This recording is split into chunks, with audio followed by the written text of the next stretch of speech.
Hello everyone, good morning. कैसे हो आप लोग? आशा करती हूँ आप लोग से बढ़िया होंगे और आपकी तैयारी अच्छी चल रही होगी।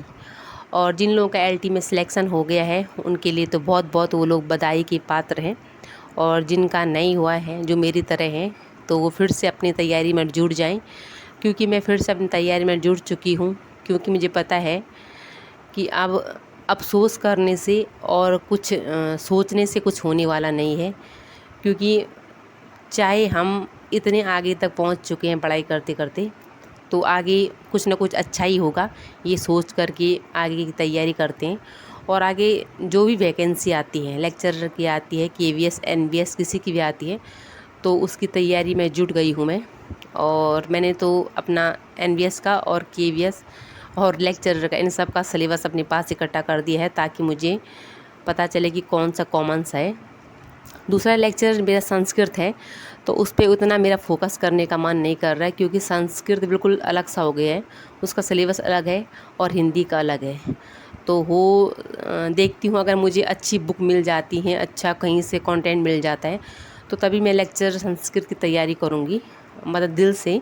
वैसे फॉर्म तो मैं भरूँगी चाहे कुछ हो जाए, फॉर्म तो भरना है ही, क्योंकि एमए कर रखा है उससे। लेकिन मैं तैयारी करूँगी हिंदी से। तो उसके लिए चाहे मैं एनबीएस की तैयारी करूँ, चाहे केवीएस की करूँ। और एनबीएस और केवीएस में हिंदी है ही, तो उसमें 80 नंबर की हिंदी होती है। तो मेरे वो हिंदी कम से कम आने वाले एग्ज़ाम के लिए, चाहे आने वाला एलटी होगा उसके लिए बहुत लाभदायक होगा। और मैं अभी से पढ़ाई अभी से तैयारी करूँगी, मेरा मानना है।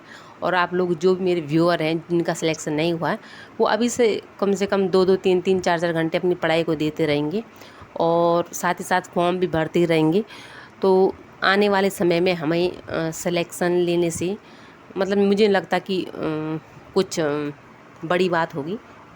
पर फिर भी इसी आयोग के भरोसे हम नहीं बैठ सकते हैं, और मुझे तो बिल्कुल नहीं बैठना है, क्योंकि मुझे इस आयोग पर भरोसा नहीं है कैसा पेपर बना देता है।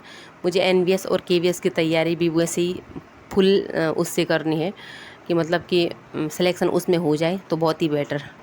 और ये सेंट्रल लेवल का पेपर कम से कम ऐसा तो रहता है कि वो सिलेबस के अकॉर्डिंग आता है। मैंने केवीएस का दिया था, वो बहुत ही अच्छा पेपर आया था उसका। और एनबीएस का उस टाइम मैं नहीं दे पाई थी, तो एनबीएस का इस बार जब भी आएगा तो एनबीएस का फॉर्म भी मैं ज़रूर फिल करूँगी। तो ये रही पढ़ाई संबंधित बातें। क्योंकि एक बार मैंने सोचा था कि मैं बिल्कुल अब पढ़ाई नहीं करूँगी, और मेरा सच में मन ऐसा हो गया था कि मैं करूँगी ही नहीं। मैंने अपनी बुक को भी अलमारी में डाल दिया था, और मैंने कहा था बिन बुक को तो मैं सीधा बस रखने वाली नहीं हूँ, और मैं पढ़ूँगी नहीं। और फिर मेरे दिमाग में वो पुरानी चीज़ें याद आई कि मैं कितना कितना कुछ मैंने इस पढ़ाई के लिए किया, कितना कुछ खोया है, कितना कुछ वो किया है। तो मैं ऐसा छोड़ नहीं सकती। और थोड़ा सा रह गया, थोड़ी सी मेहनत और है, और उसमें मुझे थोड़ी और मेहनत करनी चाहिए। बाकी आजकल मैं थोड़ा अब अपने फ़िटनेस पे भी ध्यान दूंगी, क्योंकि एलटी के दौरान बिल्कुल घर पे ही बैठी हुई थी, और उस दौरान बहुत ही ज़्यादा मोटी हो गई थी। तो अब मैंने थोड़ा सा अपना घर से स्टार्ट कर दिया है।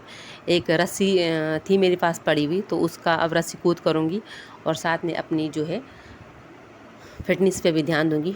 आगे आने वाले समय में कुछ और भी करूंगी मैं, क्योंकि घर पे बैठ के ही जो है कुछ नहीं होने वाला। पढ़ाई तो मात्र मैं वही कर पाऊँगी 3-4 घंटे ही, क्योंकि घर में रहूँगी तो घर के काम ही होते हैं। बाकी साथ में मैं कुछ पार्ट टाइम कुछ ना कुछ करती हूँ, तो जो मेरी टीचिंग से ही संबंधित हो। दूसरा ये मैं केवीएस का सिलेबस था, तो केवीएस का सिलेबस दिखा रही हूँ आपको। वो सेम टू सेम व्याकरण तो वही है हमारा एलटी वाला, और उसमें आगे थोड़ा अलग है, लेकिन व्याकरण तो एलटी वाला ही है। और मेरे पास एक ये बुक थी सामान्य हिंदी की, उसमें ज़्यादा से ज़्यादा व्याकरण था, और उसमें थोड़े टॉपिक व्याकरण के दे रखे हैं, और उसमें बहुत सारे प्रैक्टिस सेट है। ये मेरे एक सब्सक्राइबर थी, एक छोटी बहन, तो उसने मुझे सजेस्ट किया था कि आप इस बुक को लो एलटी के दौरान। तो ऐसा नहीं कि मेरे वीडियोस बनाने से कुछ नुकसान हुआ है, मेरा फ़ायदा भी हुआ है। बहुत सारे व्यूअर मेरे इतने अच्छे अच्छे हैं कि मुझे अच्छे से मतलब मुझे बताते हैं कि आपको क्या करना चाहिए, क्या नहीं करना चाहिए, और उससे मुझे फ़ायदा ही होता है। आगे भी उम्मीद करूँगी जहाँ पे आपको आवश्यकता होगी तो मैं आपकी मदद करूँगी, और जहाँ पे मुझे आवश्यकता होगी तो वीडियो के माध्यम से मैं बता दूँगी कि मुझे भाई ये चीज़ का प्रॉब्लम हो रहा है, तो आप जो है ये बुक मुझे सजेस्ट करो कि अच्छी है कि कैसी है। और बाकी मैं भी आप लोगों को सजेस्ट करूँगी। एक व्यूअर मेरी थी जो बोल रही थी कि लेक्चर की तैयारी कर रही स्क्रीनिंग की, और उनको बुक के बारे में बताना है, तो अभी थोड़ा मैं उसके बारे में जान रही हूँ। जब भी मैं उसके बारे में जान जाऊँगी तो मैं आपको वीडियो के माध्यम से बता दूँगी कि आप कौन कौन सी बेस्ट बुक पढ़ सकते हैं। बाकी कोर्स लेना ना लेना वो आपकी मर्ज़ी। कोर्स आपको अच्छा लग रहा है तो आप ले सकते हैं, नहीं लग रहा है तो आप जो है ना ही लें, तो आपका वो डिसीज़न रहेगा। बाकी ऐसा है कि पढ़ना हमने अपने हिसाब से ही है, चाहे कोर्स